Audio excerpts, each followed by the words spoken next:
Catholic schools in the Diocese of Charleston and Wheeling continue to cope with the pandemic. 7 News reporter Aaliyah Keller joins us live in the 7 News studio and looks back on how the schools had to get over the last 12 months. Aaliyah. Well, Stephanie, the superintendent of the schools has seen the pandemic threaten their budgets across the board. But not only that, the superintendent's talking about their families, schools, and parishes. And yet the superintendent says they haven't lost sight of their mission.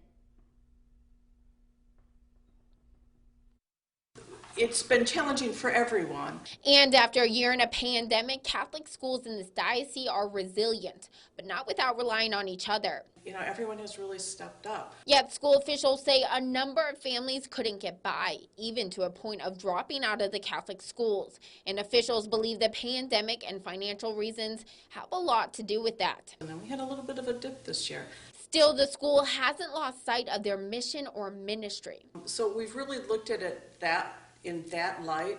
How are we going to help those that are less fortunate right now? There's a lot of outreach that schools do for families in need. That includes food drives, mitten collections, and prayer services for people.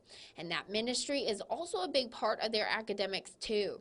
We're very proud of what our schools have done, and we continue to do. You know, our academics are excellent, our staff is devoted, but more importantly, our kids are being provided a faith-filled Catholic school education to continue the ministry of our Catholic Church.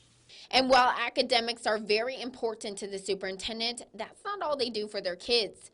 But it wasn't about the academics all the time. It's that social emotional for our kids too. And the schools hope they can welcome even more kids back with open arms this upcoming school year, and believes everyone can get through this pandemic together. Now, the diocese is also helping eligible families pay for a portion of their tuition and fees this upcoming school year. Reporting live in the 7 News studio, I'm Aaliyah Keller working for you. Stephanie?